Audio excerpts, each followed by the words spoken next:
It's the third attempt on the life of Balangan, Zamboanga del Sur Mayor Ukol Talumpa. They got him this time at the NAIA 3 airport, a place that is supposed to be secure.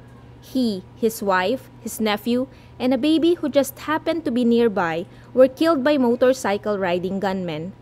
The killers pretended to be cops. Nagulat-gulat. Pumunta lang sila dito para magpakasyon.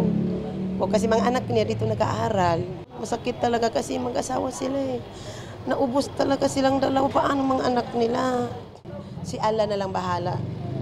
Magturo sa tao na masama ang balakin sa kapwa si Allah. The first attempt on the mayor's life in 2010 also happened in Manila, across the street from his recruitment agency in Leon Ginto. Yung una po, doon sa may Leon Ginto Street, sa may Maynila. Tapos nasa loob sila ng kotse, pero hindi sila napuruan lahat. Nakaganti sila. The second attempt happened in Pagadian City in Zamboanga del Sur. Two men lobbed a grenade at the mayor's car.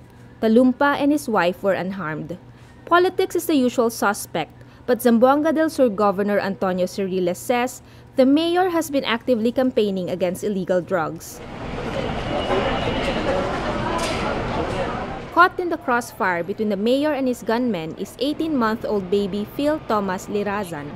Isang ikot na lang, ma'am, round table, ma-pick up ko ng pamilya ko, ma'am. Kaya hindi ako na-traffic, ma'am, mabuti ko. Nag-usap pa kami mga 1 minute before. Nag-usap kami, sabi niya. Sabi ko, malapit na ako kasi traffic lang. After 1 minute, yun, nagputukan na. Matagal, ma'am. Mga bansa 15 siguro.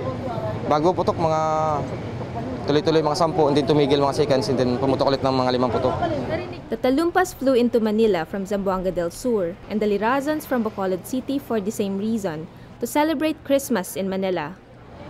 Ano na lang siguro, yung celebrate na lang yung Christmas, na masaya yung bumaril niyan. Sila na lang celebrate, na masaya.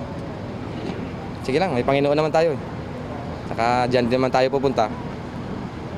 Panapanahon lang daw yan. Another tragedy in a very challenging year. Carmela Fonbuena, Rappler, Pasay City.